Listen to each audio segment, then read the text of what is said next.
कल्पना कीजिए, मतलब सिर्फ सोचकर देखिए कि किसी इंसान ने अपना पूरा जीवन सिर्फ एक लक्ष्य के लिए लगा दिया हो। शांति पाने के लिए। बिल्कुल। उसने दिन रात मेहनत की, बहुत सारा तनाव झेला, सर्वाइवल की हर मुमकिन लड़ाई लड़ी, सिर्फ इसलिए कि एक दिन वो सुकून से बैठ सके। और फिर जब वो दिन आता है तो सब कुछ बदल जाता है। हाँ, मतलब बैंक में पैसे हैं, सिर पर एक पक्की छत है, वो जो भागदौड़ थी ना वो खत्म हो गई है। लेकिन जैसे ही शाम के 6 बजते हैं, वो शांति सुकून देने के बजाय एक भयानक बेचैनी में बदल जाती है। सही कहा। ऐसा लगता है जैसे तनाव से भी ज्यादा डरावना अगर कुछ है तो वो है एक दिशाहीन खालीपन। बिल्कुल। और आज की हमारी इस गहरी चर्चा में हम बिल्कुल इसी स्थिति पर बात करने वाले हैं। हमारे पास जो आज का सोर्स मटेरियल है वो बहुत ही विशिष्ट है। हाँ, ये किसी फिलॉसफी या थ्योरी की किताब से नहीं है। नहीं, बिल्कुल नहीं। ये असल में एक रियल लाइफ मेंटरिंग और लाइफ कोचिंग डॉक्यूमेंट के नोट्स हैं। ये नोट्स एक सिंगल फादर के लिए बनाए गए हैं जिन्होंने एक टीनेज बेटे को अडॉप्ट किया है। तो आज हमारा मिशन ये समझना है कि जब कोई इंसान सर्वाइवल मोड से बाहर निकलकर पूरी तरह सुरक्षित हो जाता है तो उस खालीपन को एक सार्थक उद्देश्य में कैसे बदला जाए, और वो भी बिना बहुत सारी सूचनाओं के बोझ ले दबे। मतलब अपनी जिंदगी को एक स्पष्ट और व्यावहारिक दिशा कैसे दी जाए, ये समझना बहुत जरूरी है। तो चलिए इस उलझन को सुलझाते हैं। बिल्कुल। और मुझे लगता है कि इस चर्चा की शुरुआत उस सबसे स्पष्ट बिंदु से होनी चाहिए जो इस डॉक्यूमेंट में बार बार उभर कर आता है। आप उस रूटीन की बात करी है ना? हाँ, वो उस पिता और उनके अडॉप्टेड बेटे का शाम 6 बजे के बाद का जो खालीपन है। सही कहा। सोर्स के अनुसार इस इंसान ने अपनी लाइफ में वो सब पा लिया है जिसे हमारा समाज सेटल होना कहता है। इन्होंने एक 4 मंजिला मकान बनाया है, भारी स्ट्रेस से बचने के लिए अपनी टीचिंग की जॉब छोड़ दी है और अब अपनी रेंटल इनकम पर गुजारा कर रहे हैं। हेल्थ इनकी फर्स्ट प्रायोरिटी है, जो कि बहुत अच्छी बात है। बिल्कुल। सुबह उठकर वॉक करना, दिन भर के छोटे मोटे काम करना, दिन तो ठीक से कट जाता है। लेकिन जैसे ही शाम के 6 बजते हैं, काम खत्म होता है, तो उन्हें और उनके बेटे दोनों को एक अजीब सा गहरा अकेलापन घेर लेता है। मुझे समझ नहीं आता कि जिस शांति के लिए उन्होंने अपनी जॉब तक छोड़ दी, वही शांति अब उनके लिए इतनी बड़ी समस्या क्यों बन गई है? देखो, इसका कारण ये है कि हम खाली समय और शांति को एक ही चीज समझने की गलती कर बैठते हैं। अच्छा, दोनों अलग हैं। बिल्कुल अलग है। अगर हम सोच के मनोवैज्ञानिक नजरिए से देखें तो ये जो शाम 6 बजे का अकेलापन है ना, ये कोई बीमारी या डिप्रेशन नहीं है। तो फिर ये क्या है? ये असल में एक ट्रांजिशन फेज है, यानी बदलाव का दौर। जब इंसान सालों तक बहुत ज्यादा स्ट्रेस में रहता है तो उसका शरीर हाई एड्रेनालिन और कॉर्टिसोल पर चलने का आदी हो जाता है। मतलब शरीर को हमेशा अलर्ट मोड में रहने की आदत पड़ जाती है। हाँ, ठीक कहा। और जब अचानक वो सर्वाइवल की लड़ाई खत्म होती है और इंसान अवेयरनेस या जागरूकता की स्थिति में आता है, तो दिमाग के पास प्रोसेस करने के लिए कोई बाहरी खतरा नहीं होता। हाँ। ऐसे में दिमाग खुद अपने ही अंदर उलझने लगता है। इस स्टेज पर इंसान के अंदर स्वाभाविक रूप से कंट्रीब्यूशन की, यानी दुनिया को कुछ देने की, कुछ सार्थक करने की इच्छा जन्म लेती है। तो अगर वो इच्छा पूरी ना हो तो? अगर उस ऊर्जा को सही दिशा या कोई चैनल ना मिले तो वो खाली समय ओवर थिंकिंग और गहरे अकेलेपन में बदल जाता है। ये बात मुझे उस स्थिति की याद दिलाती है। मतलब मान लीजिए आप सालों तक एक बहुत शोर शराबे वाले हाईवे पर 120 किलोमीटर प्रति घंटे की रफ्तार से गाड़ी चला रहे हैं। हाँ, और आपको उस तेज हवा और इंजन के शोर की आदत हो गई है। बिल्कुल, आपको उस तनाव की आदत हो गई है। फिर अचानक आपकी गाड़ी एक बहुत ही शांत खूबसूरत से गांव में रुकती है। कायदे से आपको सन्नाटे का आनंद लेना चाहिए, लेकिन आप ले नहीं पाते क्योंकि आपके कानों में अभी भी वो हाईवे का शोर गूंज रहा होता है। वो सन्नाटा आपको सुकून नहीं देता, बल्कि एक अजीब सी बेचैनी पैदा करता है, क्योंकि आपके दिमाग को अचानक आई इस गतिहीनता को प्रोसेस करना नहीं आता। ये बहुत ही सटीक एनालॉजी है। वो सन्नाटा चुभने लगता है क्योंकि आपका सिस्टम उस शांति के लिए कैलिब्रेटेड ही नहीं है। लेकिन यहाँ मैं एक बात पे थोड़ा सोचना चाहूंगी। हाँ, बताइए। सोर्स में कहा गया है कि इस खालीपन को दूर करने के लिए इमोशन से ज्यादा स्ट्रक्चर पर काम करना होगा, एक नया रूटीन फिक्स करना होगा। मुझे ये थोड़ा अजीब लगता है। अजीब क्यों? मतलब क्या सच में सिर्फ एक टाइम टेबल सेट कर लेने से कि मैं 6 बजे ये करूंगा और 7 बजे ये, इंसान के अंदर की इतनी गहरी भावनात्मक उथल पुथल सच में शांत हो सकती है? आपको लगता है ये सिर्फ ध्यान भटकाना है? हाँ, क्या ये सिर्फ खुद को किसी काम में उलझाकर असली मुद्दे से भागना नहीं है? खैर, ये एक बहुत ही जायज संदेह है। ऊपर से देखने पर ये ध्यान भटकाना लग सकता है, लेकिन न्यूरोलॉजिकली ये बहुत अलग तरीके से काम करता है। वो कैसे? खालीपन का मतलब है कि आपके दिमाग की ऊर्जा बिना किसी लक्ष्य के चारों दिशाओं में बिखर रही है। जब आप एक सख्त रूटीन बनाते हैं तो आप असल में कॉग्निटिव ऑफलोडिंग कर रहे होते हैं। Cognitive offloading? हाँ, आप अपने दिमाग को ये सोचने की मेहनत से आज़ाद कर देते हैं कि अब मैं क्या करूं। जब दिमाग के पास एक तय काम और ढांचा होता है तो भावनाएं खुद ब खुद उस ढांचे के अंदर सुरक्षित महसूस करने लगती हैं। अरे वाह! स्ट्रक्चर भावनाओं को दबाता नहीं है, बल्कि उन्हें बहने के लिए एक सुरक्षित किनारा देता है। ये काफी दिलचस्प है। लेकिन जब इंसान अंदर से अकेला महसूस करता है तो उसका सबसे पहला रिफ्लेक्स एक्शन क्या होता है? वो बाहर की तरफ देखता है। बिल्कुल, वो समाज की तरफ भागता है। हाँ, वो आसपास के लोगों और समाज से जुड़ने की कोशिश करता है। और यहीं से इस व्यक्ति की कहानी में दूसरी सबसे बड़ी समस्या शुरू होती है, समाज का जजमेंट, जो कि इस ट्रांजिशन के दौर से गुजर रहे किसी भी इंसान के लिए एक बहुत ही खतरनाक मोड़ साबित हो सकता है। सच में सोर्स में जो डिटेल्स दी गई हैं वो बहुत ही स्पष्ट हैं। मतलब व्यक्ति के पास एक कार है, लेकिन उसे मेंटेन करने का खर्च महीने का करीब 10,000 रुपए है। इसलिए उन्होंने उसे पिछले 6 साल से गैराज में खड़ा कर रखा है और वो खुद अपनी बाइक पर चलते हैं। समझदारी का फैसला है ना? लेकिन अब चूंकि वो बाइक चलाते हैं और समाज को उनकी कोई बड़ी नौकरी या कोई भारी इनकम सोर्स नहीं दिखता, तो आसपास के लोग और रिश्तेदार उन्हें लो क्लास मानते हैं। ये बहुत ही आम बात है। उनके परिवार से उनका कनेक्शन लगभग टूट चुका है। सिर्फ 5% का सुधार हुआ है। उनका एक मुस्लिम दोस्त है, लेकिन वो भी बहुत स्वार्थी रवैया रखता है। ऐसा लगता है कि वो इंसान सम्मान और जुड़ाव ढूंढ रहा है, लेकिन उसे हर तरफ से सिर्फ जजमेंट और तिरस्कार मिल रहा है। देखो, इस स्थिति में सबसे बड़ी गलती ये होती है कि हम जजमेंट को अपनी कमी मान लेते हैं। अगर हम सोर्स में दिए गए मेंटर के नजरिए को समझें तो समस्या इस व्यक्ति में नहीं है। समस्या ये है कि वो गलत मैदान में अपनी कीमत आंक रहा है। गलत मैदान? हाँ, ये व्यक्ति बौद्धिक रूप से बहुत मैच्योर हो चुका है। उसने जीवन की फिलॉसफी को समझा है, लेकिन वो अभी भी लोकल वैलिडेशन का भूखा है। तो क्या इसका मतलब ये है कि जो हमारा लोकल समाज होता है वो हमेशा सतही चीजों पर ध्यान देता है? ज्यादातर मामलों में हाँ। हमारा जो आसपास का मोहल्ला या लोकल समाज होता है वो किसी इंसान की वैल्यू अक्सर उसके स्टेटस, पैसे, कार के मॉडल या ब्रांडेड कपड़ों से तय करता है। सही बात है। अब ये व्यक्ति जिसके पास इतनी गहरी लाइफ नॉलेज है, वो उन लोगों से सम्मान की उम्मीद कर रहा है जिन्हें सिर्फ पैसा और दिखावा समझ में आता है। तो समाधान क्या है? कार ठीक करवा ले? बिल्कुल नहीं। समाधान ये बिल्कुल नहीं है कि वो कार ठीक करवा ले या समाज को इम्प्रेस करने के लिए फिजूल खर्ची करे। समाधान ये है कि लोकल वैलिडेशन की इस भूख को ही जड़ से खत्म कर दिया जाए। ये तो कुछ ऐसा हुआ कि आप क्वांटम फिजिक्स पे लिखी कोई बहुत ही शानदार किताब लेकर किसी ऐसी जगह चले जाएं जहां लोग सिर्फ प्लास्टिक के खिलौने खरीदना चाहते हैं। बहुत अच्छा उदाहरण है। और जब कोई आपकी किताब नहीं खरीदता तो आप ये सोचकर डिप्रेशन में चले जाते हैं कि शायद मेरी किताब ही खराब है, जबकि असलियत ये है कि आप बस गलत बाजार में हैं। बिल्कुल, वो आपके स्तर को नहीं समझ सकते और आप उनके स्तर पे वापस जाना नहीं चाहते। यही वो टकराव है जो जजमेंट का रूप ले लेता है। लेकिन एक बात बताइए, अगर वो आसपास के समाज से कट जाए तो फिर वो जुड़ाव कहां से लाएगा? हम इंसान आखिर सोशल जीव हैं।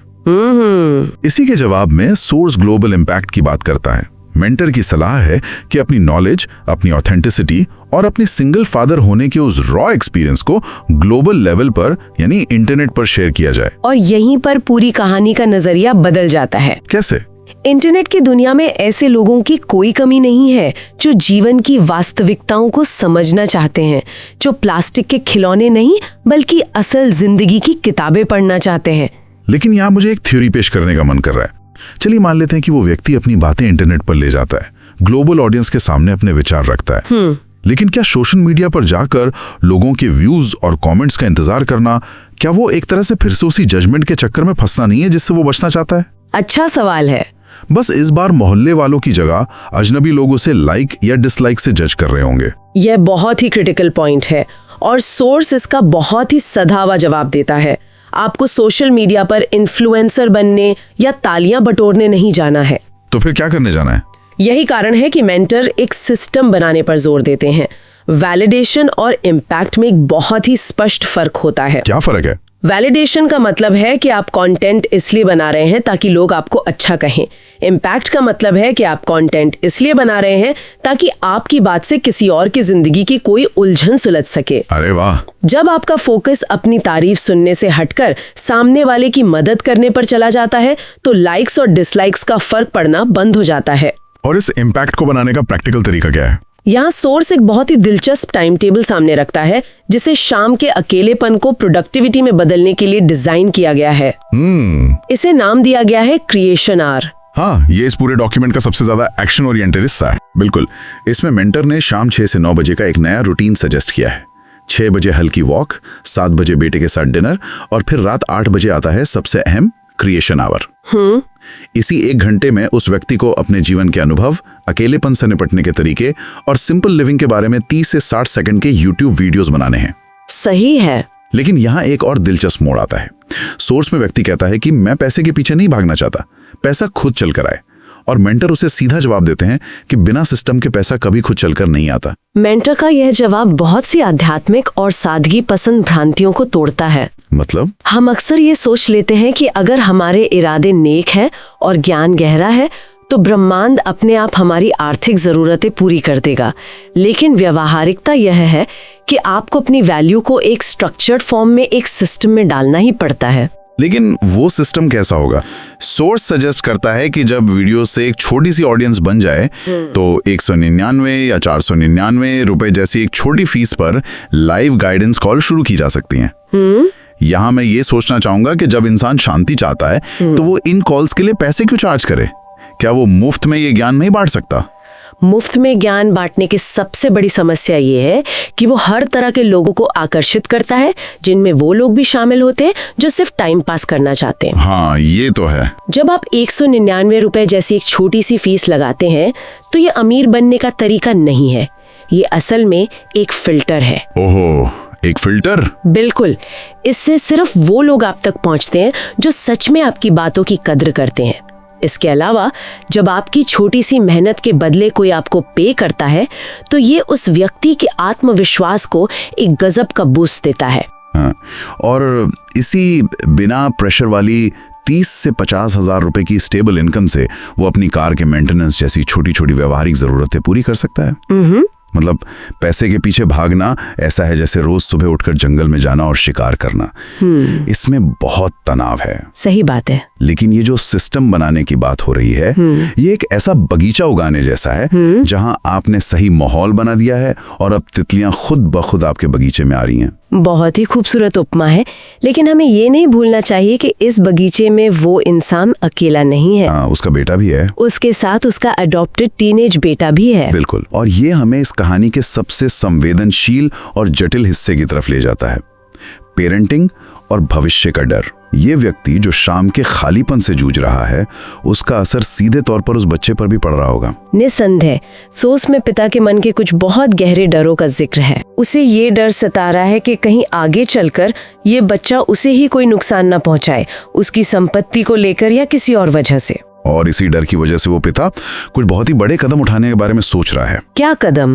वो सोच रहा है कि कारा के जरिए जहां 5 साल की लंबी वेटिंग लिस्ट होती है, एक और छोटा बच्चा अडॉप्ट कर ले ताकि घर में एक और सदस्य हो। या फिर वो इस मौजूदा बेटे की जल्दी से शादी करने पर विचार कर रहा है ताकि परिवार बड़ा हो जाए। मतलब वर्तमान के डर से निपटने के लिए वो भविष्य की बहुत भारी प्लानिंग कर रहा है। और यहीं पर मेंटर सबसे बड़ी रोक लगाते हैं। मेंटर साफ कहते हैं कि भविष्य की इन सारी योजनाओं को, चाहे वो दूसरा अडॉप्शन हो या बच्चे की शादी, अभी पूरी तरह से टाल देना चाहिए। टाल देना चाहिए?